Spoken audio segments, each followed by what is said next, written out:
สิ่งที่เราจะได้ยินต่อไปนี้จะทำให้เรามีความรักให้กับตนเองมากขึ้นเป็นเพื่อนที่ดีสำหรับตนเองมากขึ้นการฟังเทปนี้เสมอๆจะทำให้เรามีจิตใต้สำนึกที่เปลี่ยนไปมีความเชื่อมั่นในตนเองมากขึ้นมีจินตนาการสูงขึ้นมีความจำที่ดีขึ้นมีความรู้สึกที่ดีกับตนเองและคนรอบข้างมากยิ่งขึ้นเทปนี้ไม่ควรเปิดฟังในขณะขับรถ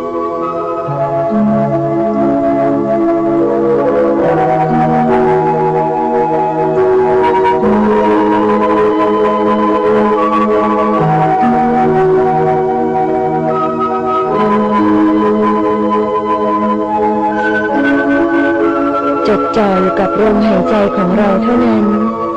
หายใจเข้าท้องขยายลำตัวขยายหายใจออกท้องยุบลำตัวยุบปรับลมหายใจของเราให้ถูกต้องหายใจเข้าท้องขยายลำตัวขยายหายใจออกท้องยุบลำตัวยุบตัดความคิดอื่นๆออกให้หมดปล่อยจิตใจไปตามเสียงเพลงนอนหงายแยกเท้าออกจากกันเล็กน้อยแขนวางไว้ข้างลำตัวหงายฝ่ามือขึ้นเวลานี้จับความรู้สึกของเราไปที่ปลายเท้าเท้าของเรารู้สึกผ่อนคลายขยับเท้าของเราเล็กน้อยขาของเรารู้สึกผ่อนคลายท้องของเราผ่อนคลายอวัยวะภายในท้องทุกส่วนผ่อนคลายอย่างเต็มที่จิตใจของเราเบาสบายหายใจเข้าลึกๆหายใจออกช้าๆหายใจเข้าเอาพลังของความรักความเมตตาที่ยิ่งใหญ่เข้ามาหายใจออกเอาความเหนื่อยล้าเอาความเมื่อยต่างๆหลุดพ้นไปจากตัวเราจนหมดสิ้นเวลานี้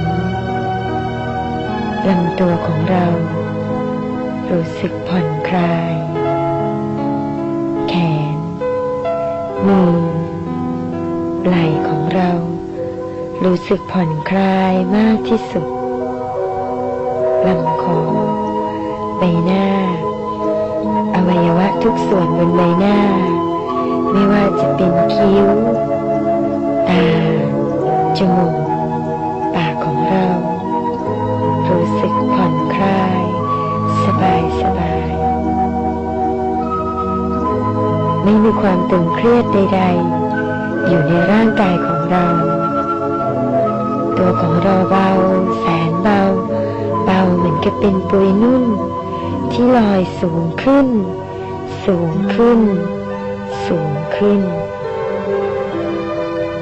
เราลอยสูงขึ้นไปจนอยู่ที่จุดศูนย์กลางของจักรวาลรอบๆตัวของเราคือพลังงานอันบริสุทธิ์หายใจเข้าเอาความสดชื่นแจ่มใสเข้ามา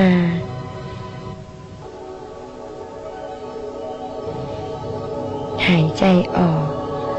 ส่งความรู้สึกดีๆให้กับตัวเองให้กับคนรอบข้างของเราแล้วจินตนาการว่า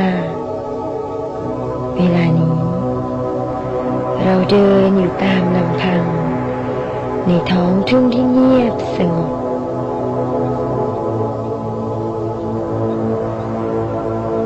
เท้าของเรา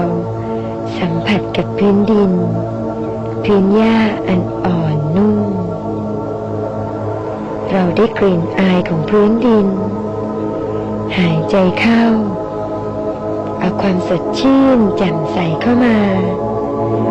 หายใจออกเอาความเหนื่อยล้าออกไปจากตัวของเราจนหมดสิ้นเรารับรู้ถึงความเป็นหนึ่งเดียว ของธรรมชาติที่อยู่รอบๆตัวเรา เราเดินต่อไปตามลำพังในท้องทุ่งที่มีต้นหญ้าเขียวขจีแมกไม้เขียวชอุ่มเรารู้สึกสบายใจมีความสุขที่สุดผ่อนคลายที่สุดอย่างที่ไม่เคยรู้สึกมาก่อนเวลานี้เราได้ยินเสียงนกร้องที่ไพเราะ